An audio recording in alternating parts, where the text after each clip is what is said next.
sobrang bumagsak yung immune system ko. Doon ko naramdaman na dali po ako mahilo. Nung pagkakamot ko ng likod ko, doon ko napansin na parang dumudugo, namamaga siya. Irritable na po ako that time. Ngayon, mas lumala. Nirush na naman po sa hospital, which is kung saan po ako na-confine nun. Ang sinabi po is, parang na-lose hope po ako that time.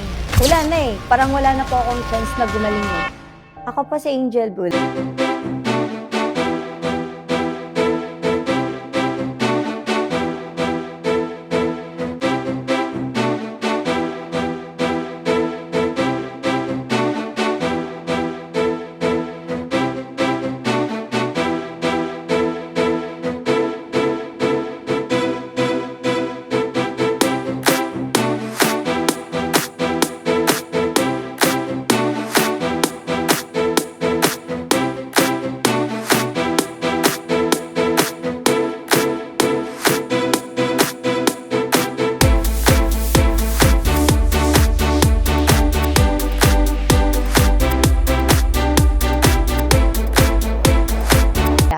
Pinintake lang po ako ng antibiotic baka sakali gumaling, pero hindi siya gumaling. So dahil nga kidney problem yung sakit ko, sabi ng mama ko, i-stop ko na po yung pag-take ng antibiotic kasi hindi nakakatulong. Baka yun daw yung sanhi kung bakit nga daw lumala yung psoriasis ko that time. Pagkakaalala ko talaga nung time na yon, yung back ko, dumudugo. Ito yung kinakamot ko siya. Sabi ng mama ko, bili tayo ng salicylic acid, baka maibsan yung pangangate. Every time nilalagyan ako ng mama ko ng ganon, hindi ko nararamdaman yung hapde. Ngayon, mas lumala kasi nakita mo na nangingitim na, instead na nawawala, numinipis, tapos bumabalik. Na-lose hope po ako that time. Tumagal ng tumagal hanggat sa umabot ngayong year na to na 2025. Meron talaga ako na hindi talaga siya nawawala. Kahit anong lagay ng ointment or something na pwedeng maibsan yung pagkakapal nito is hindi talaga nangyayari. Actually, nag-start po ako ng work last year. Nagko-commute ako. Ito yung pinapawisan ako. Kahit sa loob ng jeep, hindi ko talaga maiwasan na hindi kamutin. Minsan nahihiya po ako kasi baka pinagtitinginan na ako. Masyadong irritable talaga. Napapakamot na naman po ako. Parang wala na po akong chance na gumaling yan. Wala na eh. Kumbaga lahat na ng ointment, lahat hinawa na ng mama ko, pero wala talagang nangyari.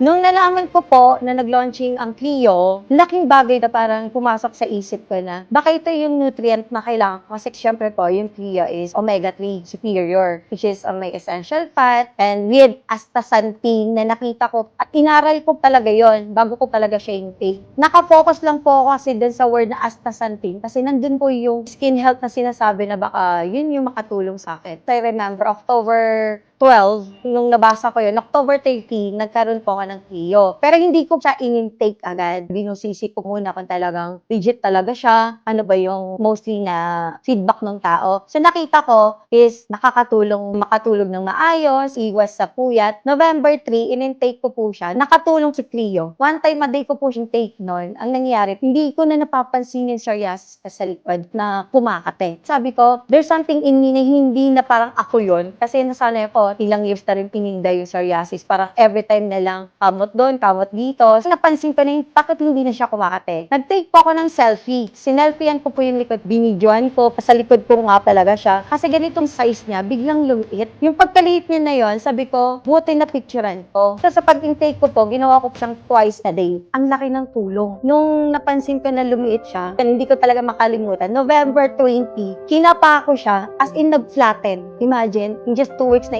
intake ko na po siya twice a day. Doon ko na po nakita yung resulta na gusto kong makita. Sa naramdaman kong gano'n, ang laking ginhawa talaga sa akin kasi yung pagiging irritable ko, psoriasis ko talagang uncontrollable talaga yung kati niya. Lalo na kapag napapawisan or marami pong ginagawa or nasasagi lang, talagang kakati at kakati talaga siya. Yung pag-intake ko po ng Clio, kinontinue ko na lang ng kinontinue. Kahit po na wala na yung psoriasis ko kasi alam ko yung kailangan ng nutrient ng katawan ko, napo-provide ni Clio. Kaya go lang. Dire-diretso lang talaga ito. Sa pag-intake ng Clio, hindi ko na talaga nararanasan magpuyat. Kasi dati umabot pa po ako ng alas 4, alas 3 na madaling araw. Bago makatulog, nagbe-brain rot lang po ako sa TikTok, nag-scroll lang po ako hanggang saan tukin ako. Pero ngayon talagang, kahit anong brain rot ko, talagang inulat ko yung mata ko. Wala, hindi kaya. Which is, naramdaman ko, mas gumaan yung pakiramdam ko. Magaan pumasok sa trabaho. Yung energy ko nandun, yung immune system ko nandun. Whole family ko, alam ko nilang sakitin ako. kahit po sipon, hindi na ako dinadapuan. No joke, talagang lumakas yung resistensya ko. Doon po parang nanalig yung, ay okay, may chance pa po pala. Yung chance na yon, bigyan nyo lang po talaga ng consistency. Nung nararamdaman ko po yung progress, sinusulit. Nagtitake din po ako ng SBG. Pag intake ko po ng SBG, tapos combination of trio, nag-good tandem po talaga sila. As in, best combination po talaga yung dalawa. Si SBG at si trio. Miracle, hindi na ako naniniwala sa mga tinitake ko. Pero dahil sa trio, lalo na kapag kami dinaramdam, talagang ginhawa. Ako si Angel Buleg at ito ang aking kwentong video.